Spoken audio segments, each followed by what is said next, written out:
ini kita akan menyelami sebuah tulisan yang menurut saya benar-benar provokatif. Menarik sekali ya. Judulnya Diversifikasi Bait Suci dari Jaka Elbar Albarani.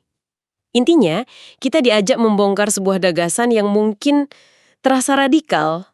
Yaitu bahwa konsep bait suci atau tempat suci utama itu ternyata tidak tunggal. Tepat.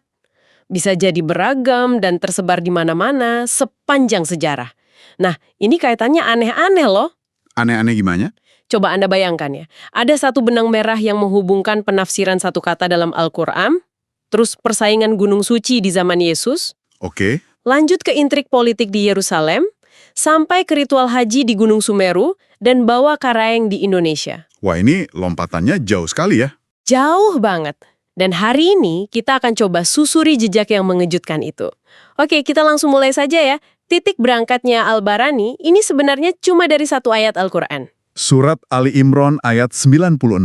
Betul. Di situ kan disebutkan Inna awala baiti, yang artinya kira-kira sesungguhnya rumah yang awal atau pertama. Yang dibangun untuk manusia. Nah, lokasinya disebut di Bakka. Tapi Al-Barani ini nggak fokus ke lokasinya dulu. Dia justru mengunci satu kata. Kata awala itu? Awalah atau pertama. Awalnya saya pikir, ya sudah, itu kan cuma penanda urutan biasa. Tapi ternyata disinilah kuncinya. Tepat. Disinilah seluruh argumentasi ini dimulai. Dari satu kata itu. Kenapa bisa begitu? Logikanya kan sebenarnya sederhana sekali ya.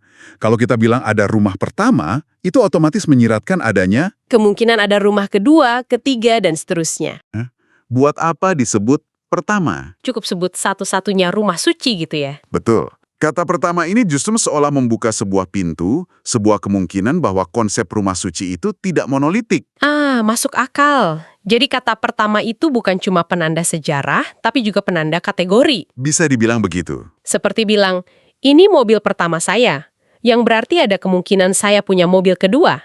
Ini mengubah cara pandang kita terhadap ayat itu secara fundamental. Dan ini bukan cuma taksiran modern loh. Maksudnya? Gagasan bahwa tempat suci itu bisa ada lebih dari satu, atau bisa diperebutkan, itu punya preseden sejarah yang sangat kuat. Nah, ini menarik. Al-Barani membawa kita mundur ke zaman pra-Islam, kan? Betul sekali. Dia merujuk pada sebuah dialog yang sangat terkenal dalam Injil Yohanes. Oh, yang antara Yesus dengan perempuan Samaria di dekat sumur Yakub itu? Tepat. Si perempuan ini kan bertanya, mana yang benar? Menyembah di Gunung Gerizim seperti nenek moyang kami orang Samaria? Atau harus di Yerusalem seperti kata kalian orang Yahudi? Nah, itu dia. Dan itu bukan sekedar perdebatan teologis yang abstrak ya. Itu perpecahan nyata. Dua komunitas yang sama-sama mengaku keturunan Ibrahim, tapi punya kiblatnya masing-masing. Betul. Satunya ke Gunung Gerizim, satunya ke Gunung Moria di Yerusalem. Mereka hidup berdampingan, tapi pusat spiritualnya berbeda. Ini bukti nyata kalau diversifikasi atau persaingan pusat kesakralan itu bukan hal aneh. Bukan anomali. Itu bagian dari pola sejarah keagamaan. Jadi, gagasan bahwa lokasi suci itu bisa menjadi sumber konflik atau memiliki lebih dari satu klaim kebenaran sudah ada jauh sebelum Islam lahir. Gila ya. Dan ini membawa kita ke titik berikutnya yang tidak kalah politis. Soal pengalihan arah haji itu. Betul. Sekarang kita lompat ke era pasca lahirnya Islam. Fokusnya ke tokoh Khalifah Abdul Malik bin Marwan dari dinasti Umayyah. Pembangun Kubah Al-Shakrah atau Dome of the Rock di Yerusalem. Nah, selama ini kan kita tahu itu dibangun sebagai monumen yang indah. Tapi ada sejarawan namanya Yaqubi yang menulis sesuatu yang mencengangkan dalam kitab tarikhnya. Apa yang dia tulis? Dia mengklaim tujuan pembangunan itu bukan cuma sebagai monumen, tapi untuk mengalihkan jemaah haji. Mengalihkan dari Mekah ke Yerusalem. Tepat. Saat itu kan lawan politiknya Abdullah bin Zubair menguasai Mekah. Jadi Abdul Malik ingin membuat Mekah tandingan di wilayah kekuasaannya, yaitu Yerusalem. Wow, jadi ini murni motif politik ya? Sepertinya begitu menurut Yaqubi. Jika kita hubungkan ini dengan gambaran yang lebih besar, ini kan menunjukkan bahwa lokasi ritus sentral seperti haji pada satu titik dalam sejarah bisa dipengaruhi oleh motif politik. Kesakralan sebuah lokasi ternyata tidak selalu kaku. Tidak kaku sama sekali, bisa dinegosiasikan dan bahkan dialihkan oleh otoritas duniawi. Ini benar-benar menantang persepsi modern kita tentang tempat-tempat suci. Gila ya, ternyata pusat ibadah itu bisa jadi alat politik seperti itu. Tapi yang lebih mengejutkan lagi buat saya dari tulisan ini adalah bagaimana ide ini ternyata nggak cuma ada di Timur Tengah. Nah, ini bagian yang paling seru. Betul, tapi sampai ke halaman belakang rumah kita di Nusantara. Ini bagian yang paling membuat saya tercengang, jujur saja. Mari kita lompat ke sana. Al-Barani ini mengutip informasi dari sebuah ceramah Gus Muafik di UIN Parepare, Oke, yang menyebutkan fenomena yang luar biasa.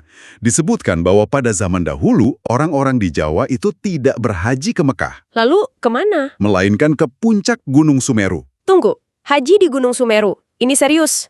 Pertama kali saya dengar ini. Dan bukan cuma di Jawa, pola yang sama terjadi di Sulawesi, di mana masyarakatnya menjadikan Gunung Bawakaraeng sebagai tujuan haji mereka. Apakah ini hanya sebatas cerita rakyat?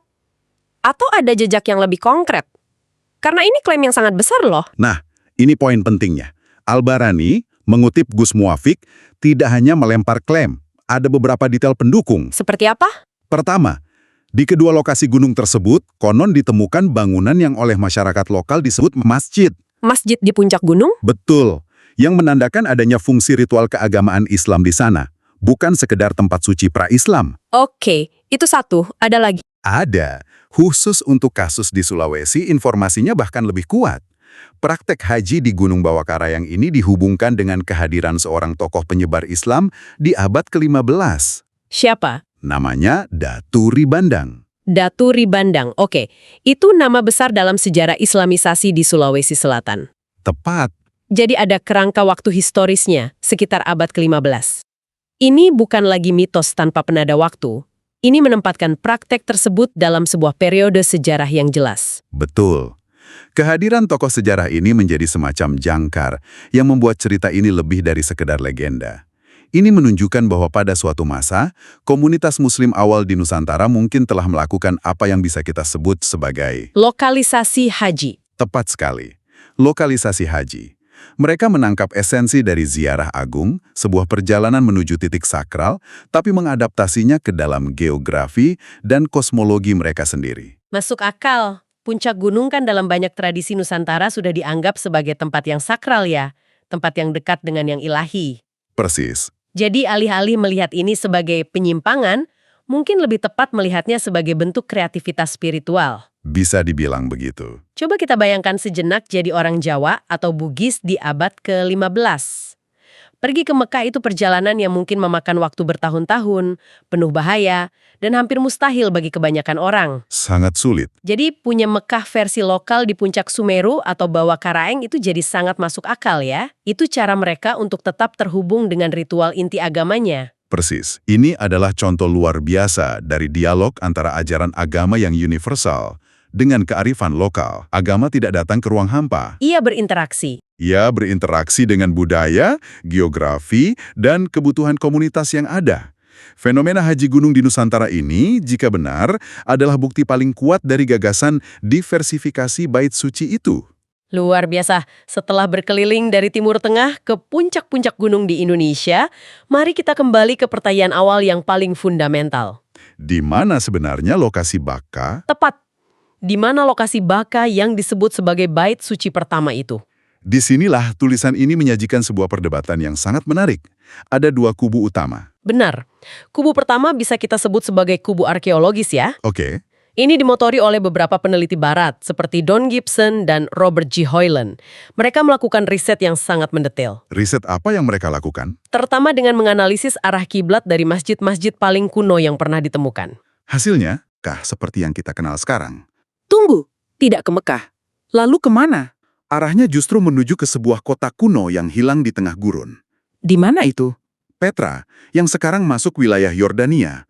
Petra, kota yang dipahat di tebing batu itu. Betul. Berdasarkan bukti-bukti arkeologis ini, mereka berteori bahwa Baka yang disebut dalam Al-Quran, atau setidaknya pusat spiritual Islam paling awal, sebenarnya adalah Petra, bukan Mekah. Wow. Ini teori yang cukup mengguncang tentunya. Sangat. Oke, itu teori dari kubu arkeologi barat yang berbasis bukti fisik.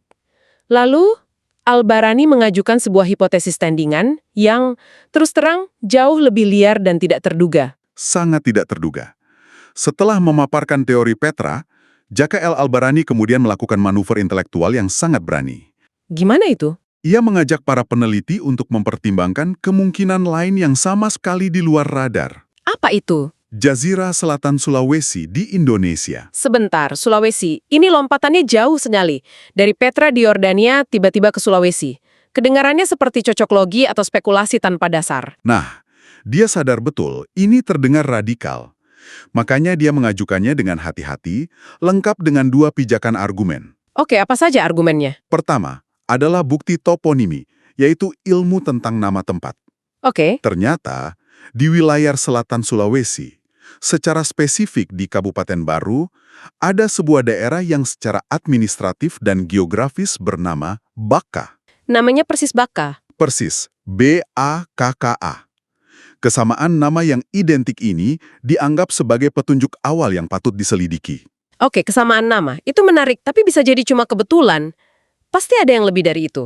Tentu, pijakan keduanya adalah bukti sejarah maritim. Kita tahu ada konsep rihlah dagang orang Quraisy kan? Perjalanan dagang musim dingin dan panas yang disebut di Al-Quran itu. Betul. Selama ini banyak yang mengira rute itu hanya di sekitar Jazirah Arab. Tapi Al-Barani merujuk pada catatan sejarah yang mengindikasikan bahwa jalur dagang maritim orang Arab saat itu jauh lebih luas. Sejauh apa? Tidak hanya di Laut Merah atau Teluk Persia, tapi membentang melintasi Samudra Hindia hingga ke Nusantara bagian timur. Termasuk Sulawesi. Termasuk Sulawesi yang memang kaya akan rempah-rempah. Jadi, argumennya adalah ada tempat bernama Baka di Sulawesi dan secara historis ada kemungkinan orang Quraisy sudah berinteraksi dengan wilayah itu melalui jalur laut. Benar. Kita dihadapkan pada 2 pendekatan yang sangat berbeda. Satu dari barat yang mengandalkan data arkeologi darat dan menunjuk ke Petra, Dan satu lagi dari Al-Barani yang menggunakan data toponimi dan sejarah maritim untuk menunjuk ke Sulawesi. ini benar-benar membuka pikiran. Tepat. Dan yang penting untuk ditekankan, Al-Barani tidak mengklaim hipotesis Sulawesi ini sebagai kebenaran final. Dia tidak bilang inilah faktanya. Tidak. Dia menyajikannya lebih sebagai sebuah tantangan intelektual, sebuah ajakan untuk membuka kemungkinan baru. Seolah-olah dia berkata, selama ini kita hanya mencari di halaman depan, di Timur Tengah. Coba sesekali kita cari di halaman belakang, di Nusantara. Barangkali ada petunjuk yang terlewat. Sebuah usaha untuk mendobrak kungkungan penelitian yang selama ini mungkin terlalu Arab-sentris. Bisa dibilang begitu. Gila, kita benar-benar diajak melakukan perjalanan intelektual yang luar biasa hari ini. Benar-benar perjalanan. Kita mulai hanya dari analisis satu kata awala. Dari situ kita melihat pola persaingan tempat suci kuno antara Gerizim dan Yerusalem. Lalu masuk ke manuver politik Khalifah Umayyah yang mencoba memindahkan pusat haji. Kemudian kita melompat ke praktik haji lokal di puncak gunung di Indonesia dan berakhir pada perdebatan sengit tentang lokasi Baka antara Petra di Yordania dan sebuah daerah di Sulawesi Selatan. Rangkuman yang bagus sekali. Jadi, apa benang merah dari semua ini? Apa intisarinya? Intisari utama dari tulisan Al-Barani ini adalah sebuah ajakan untuk merevolusi cara kita memandang konsep kesakralan. Merevolusi, ya? Teks ini mendorong kita untuk berhenti melihat kesakralan sebagai titik geografis yang statis, kaku, dan tunggal. Sebaliknya, sejarah membuktikan bahwa kesakralan adalah sebuah konsep yang luar biasa dinamis. Dinamis. Iya, bisa ditafsirkan secara berbeda, diperebutkan karena politik, dialihkan oleh penguasa, dan yang paling menarik, didiversifikasi oleh berbagai budaya agar sesuai dengan konteks lokal mereka. Bait suci dalam perspektif ini bukanlah sebuah alamat pos yang absolut. Bukan, melainkan sebuah ide yang bisa bersemayam dan diwujudkan di banyak tempat. Dan ini yang terus kepikiran oleh saya setelah membaca semua materi ini. Dan mungkin bisa jadi bahan renungan untuk Anda di rumah. Silahkan. Jika lokasi fisik sebuah tempat suci bisa begitu beragam, jika pusat spiritual bisa berpindah dari satu gunung ke gunung lain, dari satu kota ke kota lain, dan bahkan bisa dijadikan alat politik oleh penguasa, Iya. lantas apa sesungguhnya yang membuat sebuah tempat menjadi suci? Apakah letak geografisnya yang presisi? Apakah bangunan megah di atasnya? Atau jangan-jangan yang paling esensial justru adalah keyakinan kolektif dari jutaan manusia yang mengarahkan hati dan niat mereka ke titik tersebut dimanapun titik itu berada.